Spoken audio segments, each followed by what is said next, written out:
Hello friends, बहुत बहुत स्वागत है आपका परीक्षा गुरु के यूट्यूब चैनल में।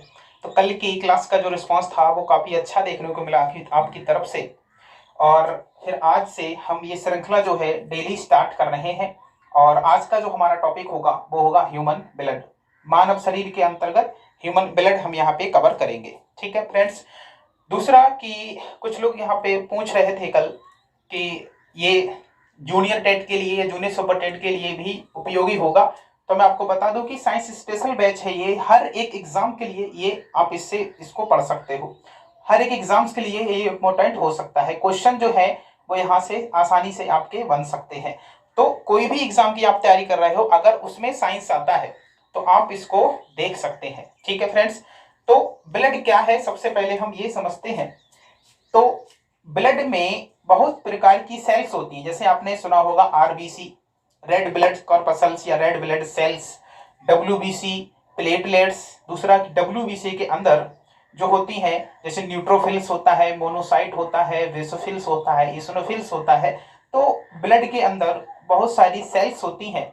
और एक बेसिक हमने स्ट्रक्चर पढ़ा होता है कि लाइफ की जो सबसे छोटी यूनिट है उसे कहते हैं सेल, उसे कहते हैं कोशिका, उसे कहा जाता है कोशिका। कोशिका मिलकर फॉर्मेशन करती है टिश्यू का, ऊतक का फॉर्मेशन करती है।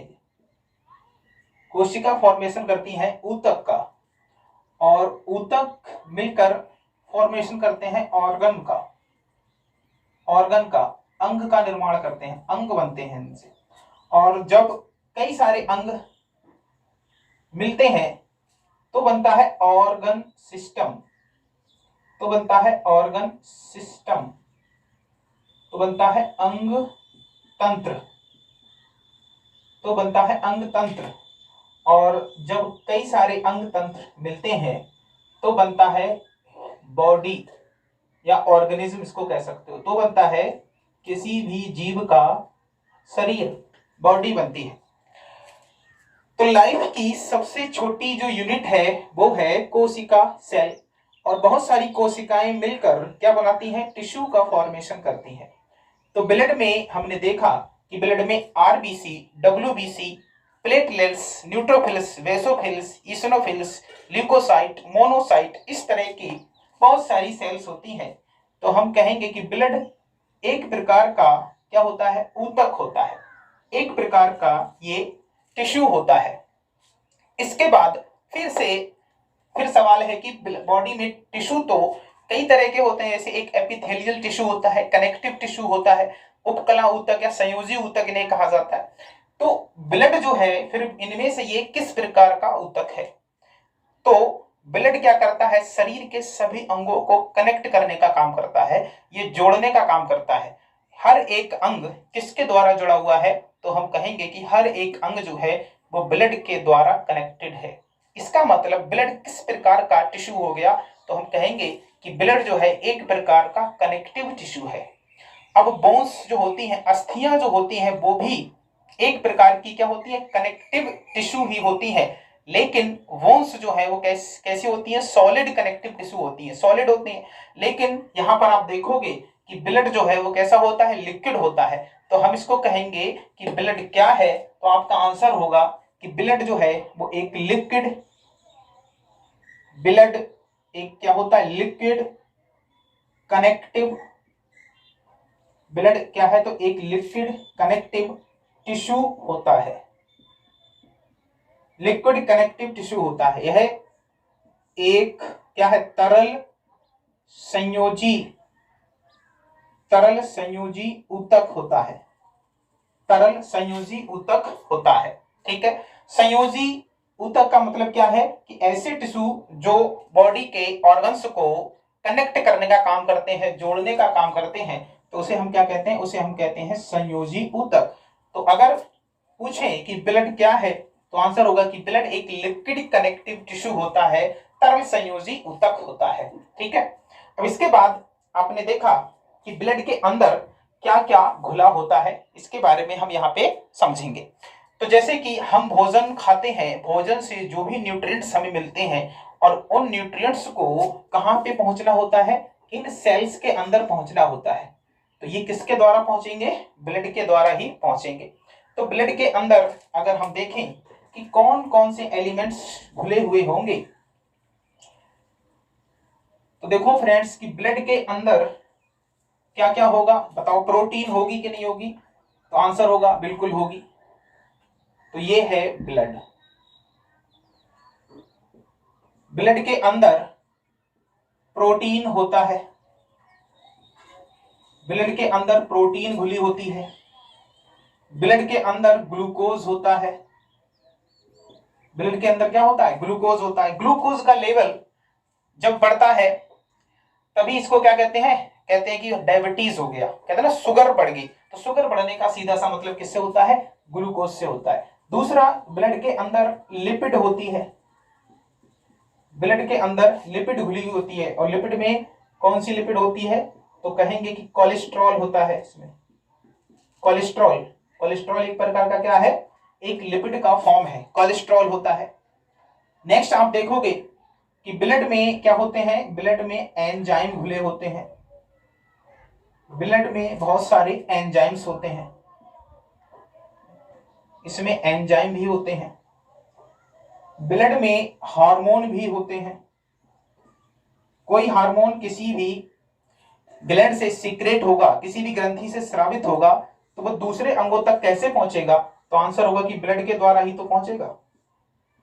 दूसरा, बॉडी के अंदर जो टॉक्सिक एलिमेंट फॉर्म होते हैं, जैसे किसी दिन आपने प्रोटीन ज्यादा ले ली, बॉडी को अप्रोक्स जो है 45 ग्राम पर डे की आवश्यकता होती है, तो इतना ही बॉडी यूज करेगी। उसके बाद जो एक्स्ट्रा प्रोटीन होगा उससे क्या बनेगा, उससे अमोनिया बनेगा। अब अमोनिया बॉडी में जब बनता है तो लीवर तुरंत इसको पकड़ लेगा, कहेगा अच्छा अमोनिया, तुरंत इसको क्या कर देगा, यूरिया में कन्वर्ट कर देगा। अब जैसे ही लीवर को अमोनिया दिखेगी तुरंत इसको किसमें बदल देगा, यूरिया में बदल देगा। अब जैसे ही यूरिया बनी तुरंत ब्लड कहेगा अच्छा यूरिया, इसको कहां पहुंचाना है, इसको किडनी के पास पहुंचाना है। किडनी के पास क्यों पहुंचाना है, क्योंकि किडनी इसको फिल्टर करेगी और शरीर से बाहर निकाल देगी, क्योंकि ये एक कैसा एलिमेंट है, टॉक्सिक एलिमेंट है। तो प्रोटीन अगर हम ज्यादा लेते हैं तो हमारी बॉडी में अमोनिया बनती है, और अमोनिया को लीवर जो है किसी में कन्वर्ट करता है, यूरिया में कन्वर्ट करता है। और इसके बाद ब्लड जो क्या करेगा, यूरिया को अपने अंदर घोल के कहां पहुंचाएगा, किडनी के पास पहुंचाएगा। और किडनी क्या करेगी, तो किडनी छान के इसको क्या कर देगी, बाहर कर देगी।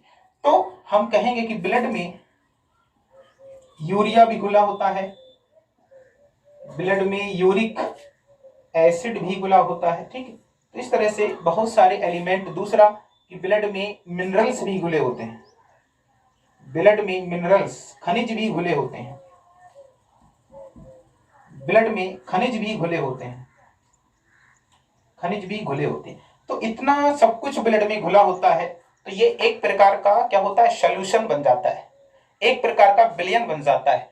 और ये कैसा विलयन है, तो हम कहेंगे कि जो ब्लड होता है, जो ब्लड होता है वो एक प्रकार का कोलाइडल सॉल्यूशन है, एक प्रकार का कोलाइडल सॉल्यूशन होता है, कोलाइडल सॉल्यूशन होता है, इसको कहते हैं कोलाइडी विलयन। तो ब्लड जो है वो क्या है, कोलाइडी विलयन है, कोलाइडी विलयन है। कोलाइडी विलयन क्या होते हैं, तो आप इसको ऐसे समझ सकते हो कि ऐसे विलयन जो देखने से लगेंगे आपको कि ये समांगी मिश्रण है, जैसे नमक और पानी का घोल कहेंगे तो ये क्या होता है, एक समांगी मिश्रण होता है, होमोजीनियस मिक्सचर होता है। ये एक्चुअली में होमोजीनियस मिक्सचर होता है, लेकिन जो कोलाइडल सॉल्यूशन होते हैं ये देखने में तो होमोजीनियस जैसे होते हैं, पर एक्चुअल में ये होमोजीनियस नहीं होते हैं, ठीक है। जैसे कि अगर हम कोलाइडल सॉल्यूशन का थोड़ा सा लार्ज अमाउंट लें या लार्ज वे में इसको देखें, तो जैसे पानी और रेत का मिश्रण, कुछ समय के बाद आप देखोगे कि रेत जो है वो सरफेस पे आके ठहर जाती है, तो ऐसे सॉल्यूशन को सस्पेंशन कहा जाता है। और जब इनके पार्टिकल्स बहुत छोटे हो जाते हैं, जब हमें ये अपनी आंखों से दिखाई नहीं देते हैं, तो ऐसे सॉल्यूशन को कोलाइडल सॉल्यूशन कहा जाता है। कोलाइडल सॉल्यूशन की या सिंपल एक पहचान है कि अगर हम इसको छानेंगे, महीन कपड़े से इसको छाने, तो सॉल्यूशन के जितने भी पार्टिकल्स हैं उसमें से कुछ ना कुछ उस कपड़े के ऊपर जरूर रह जाएगा। ब्लड को आप छानोगे तो कुछ ना कुछ पार्टिकल्स कपड़े के अंदर रह जाएंगे। दूध भी क्या है, कोलाइडल सोल्यूशन होता है। तो दूध को अगर हम छाने तो उसके अंदर कपड़े के ऊपर क्या रह जाएगी, मलाई अवश्य रह जाएगी। तो ये इस तरह का कोलाइडल सोल्यूशन होता है कि कोलाइडल सोल्यूशन में क्या होगा कि ये सभी पार्टिकल्स जो हैं ये डिसॉल्व फॉर्म में नहीं होंगे, ये सस्पेंड फॉर्म में होंगे, ये निलंबित होंगे, सस्पेंड होंगे ये, ठीक है।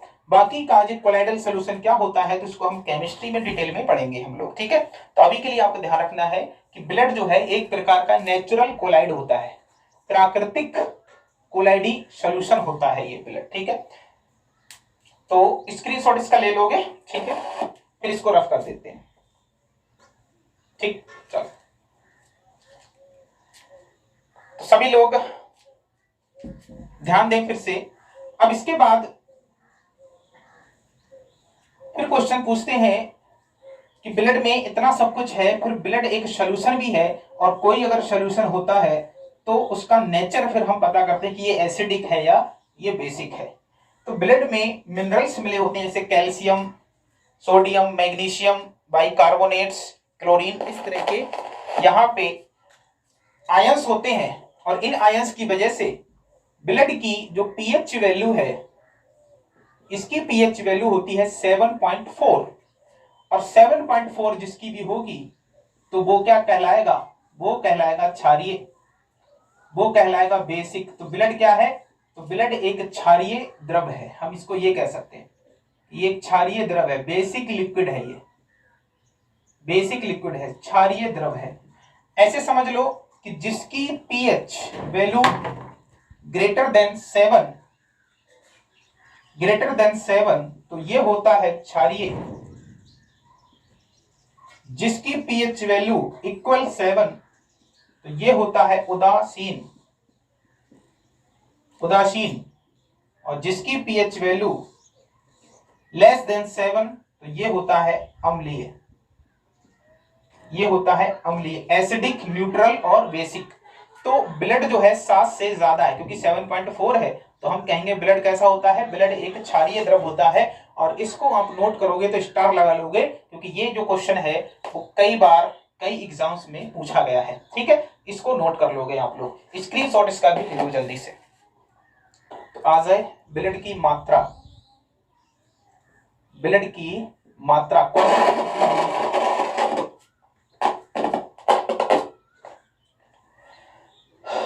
कोई नहीं।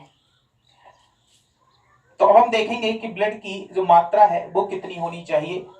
तो ब्लड जो है वो 5 से 6 लीटर, 5 से 6 लीटर होना चाहिए। ये आ जाता है किसके लिए, सामान्य मनुष्य। क्वेश्चन पूछेंगे कि सामान्य मनुष्य में ब्लड कितना होता है, तो आपका आंसर होगा 5 से 6 लीटर। या आ जाए पुरुष के लिए, सामान्य पुरुष, मेल, सामान्य पुरुष मेल के लिए आ जाए, तब भी आंसर यही होगा। फीमेल में जो ब्लड है वो आधा लीटर लगभग कम होता है, तो फीमेल के लिए ये हो जाएगा 4.5 से 5.5 लीटर। ये किसके लिए है, ये फीमेल के लिए है। फीमेल में जो ब्लड है वो कम होगा। ब्लड कम क्यों होता है फीमेल में, तो इसको हम आगे जब पढ़ेंगे तो हमें ऑटोमेटिक पता चल जाएगा कि फीमेल में ब्लड जो है वो कम क्यों होता है। अब इसके बाद देखो, मेल हो या फीमेल हो, अगर वेट के अकॉर्डिंग देखेंगे तो सबका एक ही फॉर्मूला होता है कि कोई भी व्यक्ति है उसके भार का 7% रुधिर या ब्लड होता है, 7% रुधिर होता है। किसी भी ह्यूमन के अंदर उसके वेट का 7% ब्लड उसके अंदर होता है। तो आपको ये दोनों याद रखने हैं, आपको ये दोनों वैल्यू याद रखनी है। एक तो 5 से 6 लीटर होता है, दूसरा भार का कितना परसेंट, भार का 7% होता है।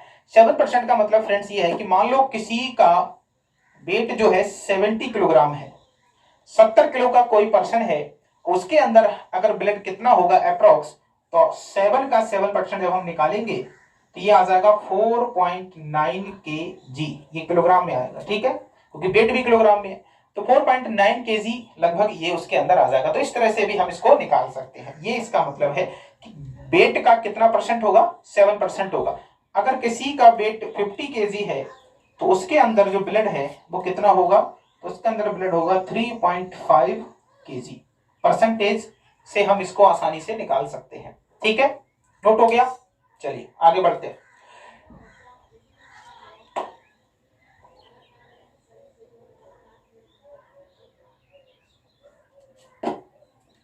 इसके बाद फिर हमारा आता है कि टाइप्स ऑफ ब्लड। ब्लड कितने प्रकार का होता है, तो नेक्स्ट हेडिंग लिखोगे types of blood. Types of blood. Blood जो है ये 2 टाइप्स का होता है, ये 2 प्रकार का होता है। एक जिसे हम कहते हैं प्योर ब्लड, जिसे हम कहते हैं शुद्ध रक्त। शुद्ध रक्त इसे कहते हैं, प्योर ब्लड कहते हैं। दूसरा सेकंड जो होता है ये होता है इम्प्योर ब्लड। इम्प्योर ब्लड इसे हम कहते हैं अशुद्ध रक्त। अशुद्ध रक्त। अब प्योर ब्लड या इम्प्योर ब्लड क्या होता है, क्या ये दोनों प्रकार के ब्लड हमारी बॉडी में पाए जाते हैं या दोनों का पाया जाना जरूरी है। दूसरा कि जो आदमी बेईमान होता है, जो आदमी क्रिमिनल टाइप का होता है, क्या उसके अंदर प्योर ब्लड ज्यादा होगा या इम्प्योर ब्लड ज्यादा होगा। इम्प्योर ब्लड क्या होता है, प्योर ब्लड क्या होता है, तो ये सब बातें जो है इससे रिलेटेड बिल्कुल भी नहीं है। बॉडी के अंदर दोनों ही ब्लड पाए जाते हैं, दोनों का पाया जाना जरूरी होता है। तो सिंपल सा एक ही लॉजिक है कि जिसके अंदर ऑक्सीजन घुला होगा वो ब्लड कहलाएगा प्योर, और जिसमें CO2 घुला होगा वो ब्लड कहलाएगा इम्प्योर। अब ऑक्सीजन कैसे घुलता है और CO2 कैसे घुलता है, कि जैसे हम जब सांस लेंगे, जब हम सांस लेंगे तो ऑक्सीजन जो है वो कहां जाएगी, लंग्स में जाएगी। ऑक्सीजन गई फेफड़े में।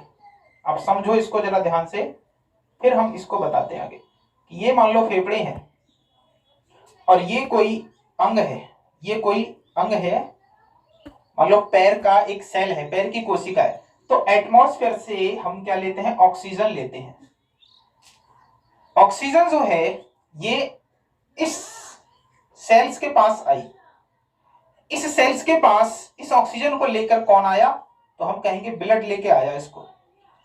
अब ब्लड जब इस ऑक्सीजन को लेके आ रहा है तो इस ऑक्सीजन के अंदर, इस ब्लड के अंदर क्या घुली होगी, ऑक्सीजन घुली होगी। तो हम कहेंगे इस समय ये जो ब्लड है ये ब्लड कैसा है, तो आंसर होगा कि ये ब्लड जो है वो कैसा हो जाएगा, प्योर हो जाएगा। इसके बाद क्या हुआ कि सेल्स के अंदर ऑक्सीजन आई और सेल में माइटोकॉन्ड्रिया होता है। सेल में होता है माइटोकॉन्ड्रिया।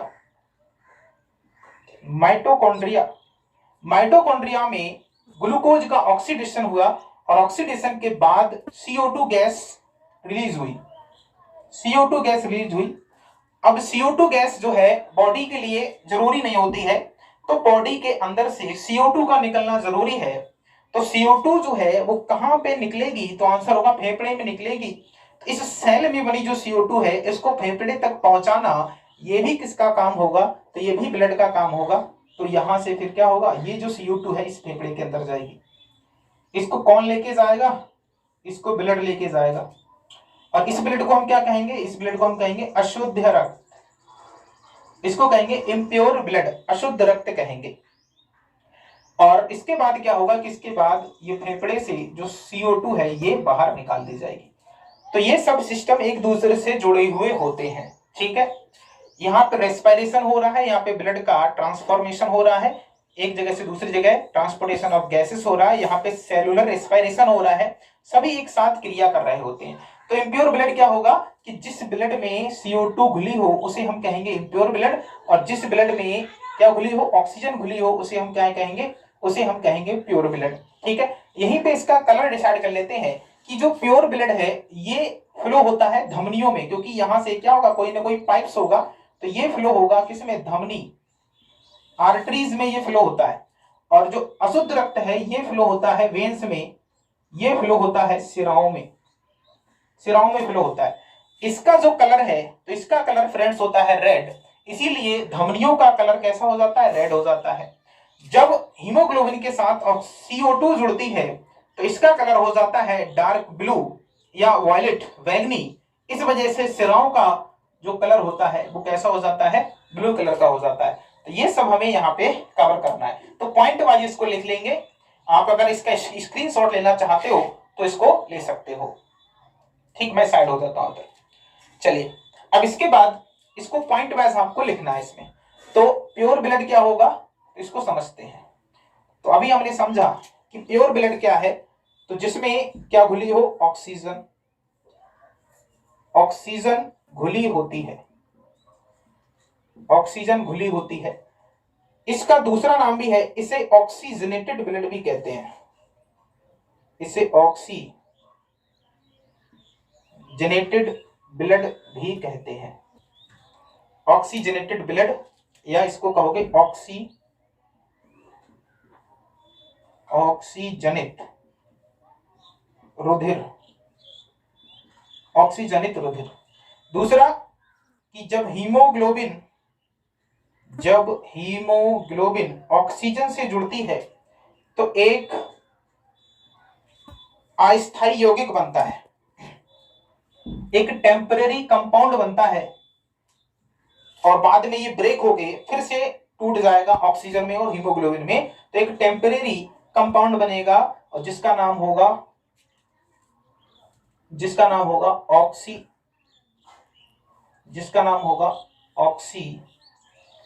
Haemoglobin,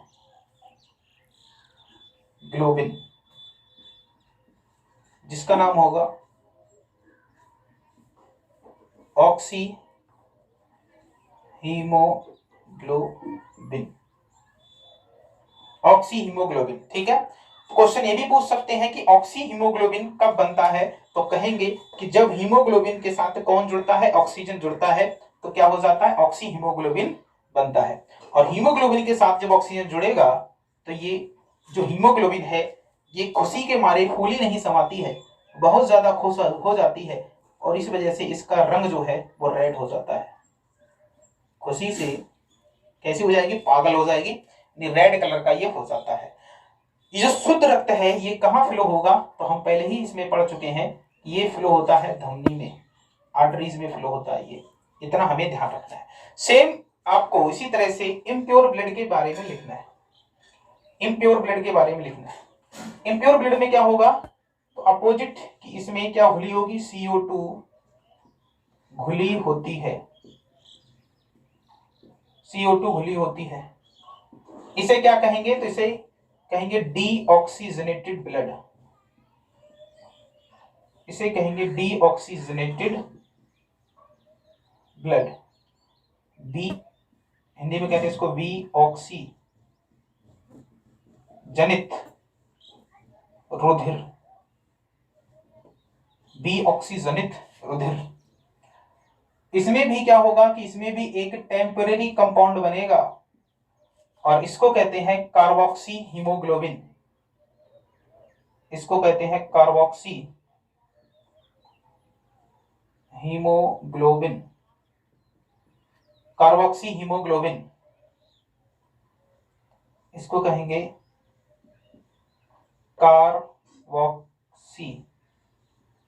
carboxy haemoglobin.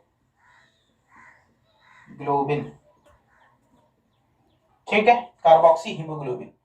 और इसका जो रंग है, तो इसका रंग हो जाता है नीला, ब्लू कलर का इसका रंग हो जाएगा। और ये कहाँ फ्लो होगा, ये फ्लो होता है सिराओं में, ये फ्लो होता है वेन्स में, ये फ्लो होता है आर्टरीज में, आर्टरीज में। तो एक बार आप इसको समझ लो ध्यान से कि ऑक्सीजन घुली होगी, ऑक्सीजनेटेड ब्लड कहते हैं, हीमोग्लोबिन और ऑक्सीजन मिलकर एक अस्थायी यौगिक बनाते हैं जिसे ऑक्सी हीमोग्लोबिन कहा जाता है। इसका रंग लाल होता है, और ये किसमें फ्लो होता है, धमनियों में फ्लो होता है, आर्टरीज में फ्लो होता है। दूसरा इम्प्योर ब्लड क्या होगा, तो इम्प्योर ब्लड में CO2 घुली होगी, और इसे डीऑक्सीजनेटेड या हिंदी में इसको विऑक्सीजनित रुधिर कहते हैं। और इसमें क्या होगा कि इसमें हीमोग्लोबिन के साथ जब CO2 जुड़ती है तो ये भी एक अस्थायी यौगिक बनता है जिसे कार्बोक्सी हीमोग्लोबिन कहा जाता है। इसका रंग जो है नीला हो जाएगा, क्योंकि इसमें क्या है, ऑक्सीजन नहीं है। रंग इसका कैसा हो जाएगा, नीला हो जाएगा। और ये कहाँ पे फ्लो होता है, सिरों में फ्लो होता है। कभी कभी आपने देखा होगा किसी को जोर से तमाचा लगा दो तो गाल कैसा हो जाएगा, नीला नीला हो जाता है। तो रीजन क्या है इसका कि जब हम तमाचा लगाते हैं तो वहां से जो सेल्स में ऑक्सीजन होती है वो नहीं जा पाती है, क्योंकि सेल्स डैमेज हो जाती हैं। और इसी वजह से क्या होता है कि ऑक्सीजन की कमी से उसका जो रंग है वो कैसा हो जाएगा, नीला। धीरे धीरे क्या होगा, 1-2 दिन के बाद ब्लड सर्कुलेशन होगा, ऑक्सीजन उसमें पहुंचेगी और फिर उसके बाद जो नीलापन है ऑटोमेटिक वहां से रिमूव हो जाता है। ठीक है, तो इसका भी स्क्रीनशॉट आप इसको ले सकते हो जल्दी से।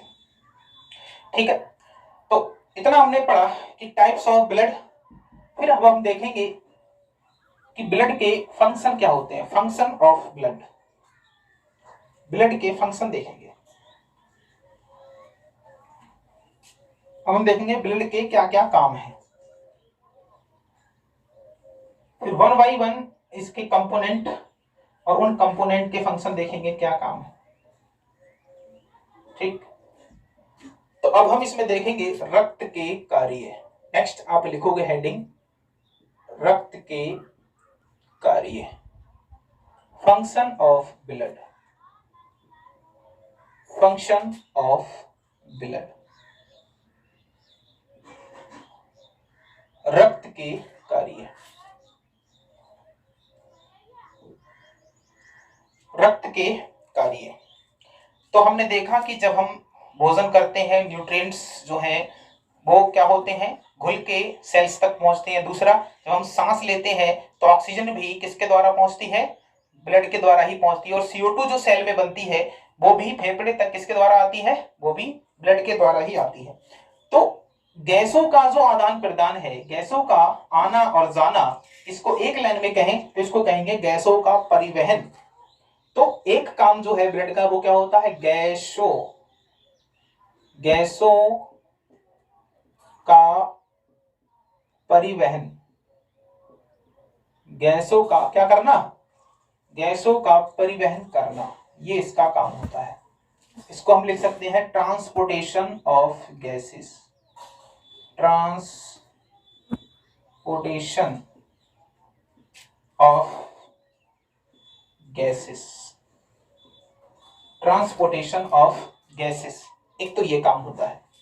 ठीक, दूसरा कि जो भी न्यूट्रिएंट्स हैं, पोषक तत्वों का संवहन, पोषक तत्वों का संवहन करना, कन्वेक्शन ऑफ न्यूट्रिएंट्स,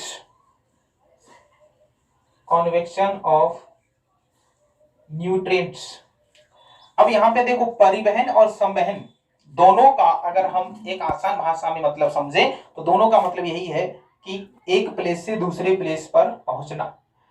परिवहन का मतलब यह है कि इसमें क्या होता है कि हीमोग्लोबिन जो है वो ऑक्सीजन को, या हीमोग्लोबिन जो है वो CO2 को अपने साथ बॉन्ड करके, बॉन्ड बना के ले जाती है। बॉन्डिंग जब होगी तभी तो क्या बनेगा, तभी तो अस्थायी यौगिक बनता है, कार्बोक्सी हीमोग्लोबिन और ऑक्सी हीमोग्लोबिन। तो ये बॉन्ड बन के गैसेज आती हैं, तो इसको कहेंगे ट्रांसपोर्टेशन, पकड़ के ले जाती। जैसे ही ऑक्सीजन आएगी हीमोग्लोबिन कहेगी चल जल्दी से बैठ और चल, वहां चलते हैं। तो इसको क्या करेंगे, पकड़ के ले जाते हैं, इसको कहते हैं ट्रांसपोर्टेशन ऑफ गैसेस। लेकिन अगर हम कोई न्यूट्रिएंट्स हो या कोई एंजाइम्स हो, हार्मोन्स हो, तो ब्लड के अंदर वो कहाँ जाते हैं, घुल के जाते हैं। ब्लड के अंदर घुल के जाएंगे तो इसको क्या कहेंगे, इसको कहेंगे कन्वेक्शन। ये मजे में आराम से तैरते हुए जाते हैं, आराम से घुल के जाते हैं। इसमें क्या होता है, इसमें हीमोग्लोबिन इनको पकड़ के ले जाती है, ढूंढ के ले जाती है। ठीक है, तो संवहन और परिवहन इसका मतलब ये होता है। तो पोषक तत्व बने, न्यूट्रिएंट्स बने, उनका क्या करना, संवहन करना। दूसरा हार्मोन जो भी हार्मोन है बॉडी में, जो भी एंजाइम है बॉडी में, इनका भी क्या करना, संवहन करना, इनका भी क्या करना, संवहन करना। Convection of hormone and enzymes में लिख सकते हैं। दूसरा, रक्त का क्या करना, थक्का बनाना, ये भी काम ब्लड का होता है। रक्त का थक्का बनाना। Clotting of blood, clotting of blood, ये भी काम जो है वो किसका होगा, वो ब्लड का होता है। दूसरा, प्रतिरक्षा तंत्र, प्रतिरक्षा तंत्र का निर्माण करना, निर्माण करना। Formation of immune system, formation of immune system, प्रतिरक्षा तंत्र का निर्माण करना, ये सबसे जरूरी इसका फंक्शन होता है। प्रतिरक्षा तंत्र का मतलब है कि जैसे ये कोई मान लो इस तरह से कोई बॉडी है, इसको ऐसे समझते हैं, ये कोई पर्सन है और इसके बाद क्या हुआ कि कोरोना आया और इस पे अटैक करना चाह रहा है। तो होगा क्या इसमें कि कोई भी बाहरी तत्व, चाहे वो बैक्टीरिया हो, वायरस हो या कोई अदर एलिमेंट हो, जब बॉडी पर वो अटैक करते हैं तो बॉडी उससे फाइट करती है। और बॉडी फाइट करने के लिए उसके पास कुछ सेल्स होती हैं, जैसे मैक्रोफेजेस कुछ सेल होती हैं, न्यूट्रोफिल्स होती हैं, मोनोसाइट्स होती हैं। तो ये क्या करेंगी, जो आपकी लिम्फोसाइट, जो न्यूट्रोफिल्स और लिम्फोसाइट जो सेल होती हैं, वो इससे लड़ने का काम करती है, इससे फाइट करने का काम करेंगी।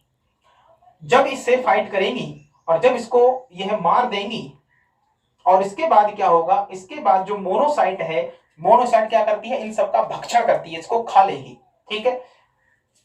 लिम्फोसाइट क्या करेगी, लिम्फोसाइट इस पे अटैक करेगी, इसको मारेगी, मारने के बाद इसको ऐसे ही छोड़ देगी। इसके बाद क्या होगा, इसके बाद मोनोसाइट को पता चलेगा अच्छा वहां पे कुछ पड़ा हुआ है, तुरंत मोनोसाइट जाएगी और इसको क्या कर लेगी, इसको डिस्ट्रॉय कर देगी, इसको डाइजेस्ट कर लेगी। ठीक है। तो इस तरह से पूरा ये सिस्टम वर्क करता है।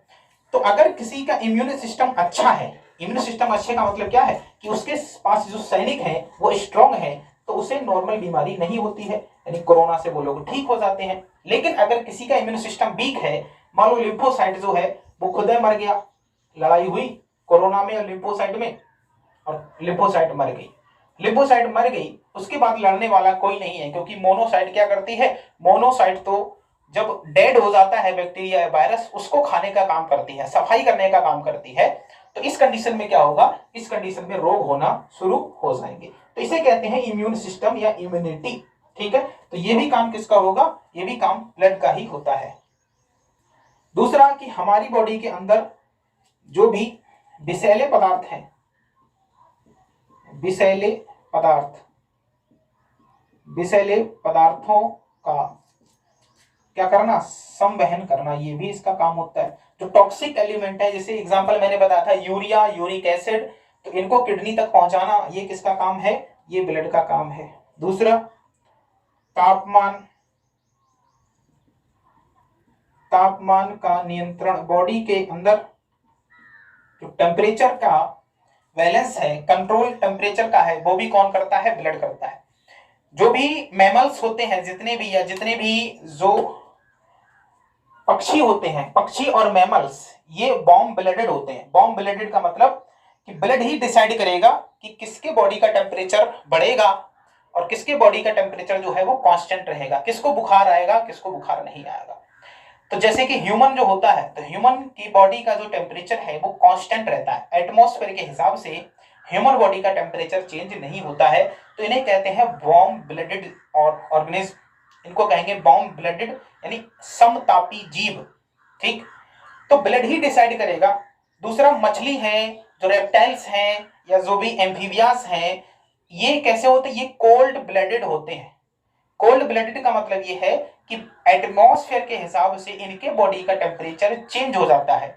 जैसे अगर एटमॉस्फेयर का टेम्परेचर मान लो 0 डिग्री है, ठंड बहुत ज्यादा है, तो उनकी बॉडी का टेम्परेचर भी 0 डिग्री हो जाएगा। इसीलिए ठंड से बचने के लिए आपने देखा होगा कि जो मेढक है, छिपकलियां हैं, वो हाइबरनेशन करती हैं। हाइबरनेशन का मतलब होता है शीत निद्रा, कि शीतकाल जब ठंड का मौसम आता है तो ये जो है जमीन के अंदर चले जाते हैं, क्योंकि जमीन के अंदर का जो टेम्परेचर है वो हमेशा कांस्टेंट होता है, वो बाहरी जो एटमॉस्फेयर है उस पर डिपेंड नहीं करता है। तो इस हिसाब से अब हम कहेंगे कि बुखार बताओ कैसे आएगा, तो बुखार तो ह्यूमन को आएगा, पक्षियों को आएगा, क्योंकि इनका जो ब्लड होता है वो वार्म ब्लड होता है। और ये कैसे होते हैं, ये समतापी होते हैं, कि अगर 1 डिग्री भी टेम्परेचर इंक्रीज हुआ या डिक्रीज हुआ तो वही उसी को क्या कहते हैं, उसी को कहते हैं कि बुखार आ गया। तो जो ब्लड है वो क्या करेगा, तापमान का, बॉडी के तापमान का क्या करता है, नियंत्रण करता है, बॉडी के तापमान का ये नियंत्रण करेगा। और इसका एक काम होता है कि शरीर को ऊर्जा, शक्ति प्रदान करना, शरीर को स्ट्रेंथ प्रोवाइड कराना, शरीर को शक्ति प्रदान करना, शक्ति प्रदान करना। जैसे कि अगर किसी के अंदर मान लो ब्लड कम है तो वो आलसी हो जाता है, थोड़ी सी देर में थक जाएगा, कहीं जाने का मन नहीं करेगा, चेहरे पे उबासी आ जाएगी, है ना, दिमाग में सोचेगा तो ये काम मैं कर लूं, लेकिन करेगा नहीं। तो बॉडी को स्ट्रेंथ प्रोवाइड कराना, स्टेमिना प्रोवाइड कराना, ये भी किसका काम है, ये भी ब्लड का ही काम है। तो इतने सारे फंक्शंस होते हैं ब्लड के। इसके बाद ब्लड के पार्ट्स होते हैं, 2 पार्ट्स होते हैं मेनली। एक आपका होगा कौन सा वाला, एक होगा सेल्स वाला और एक होगा प्लाज्मा वाला, ठीक है। तो अलग अलग हम पार्ट्स के फिर फंक्शन पढ़ेंगे। तो ये ओवरऑल ब्लड के क्या होते हैं, फंक्शंस होते हैं। तो ओवरऑल हमने ब्लड यहाँ पे पढ़ा है, ब्लड के पार्ट्स जैसे प्लाज्मा, आरबीसी, डब्ल्यूबीसी, प्लेटलेट्स। तो इसको हम नेक्स्ट क्लास में कवर करेंगे। आज इस क्लास के लिए इतना ही, ठीक है। इसमें अगर कोई डाउट है तो आप कमेंट सेक्शन में कमेंट करके हमें बता सकते हैं, नेक्स्ट क्लास में वो डाउट क्लियर कर दिया जाएगा, ठीक है फ्रेंड्स। तो आई होप कि आपको लेक्चर पसंद आया होगा। चलिए, तो कमेंट करके जरूर बताएं। Thank you guys, have a nice day. Screenshot इसका ले लो।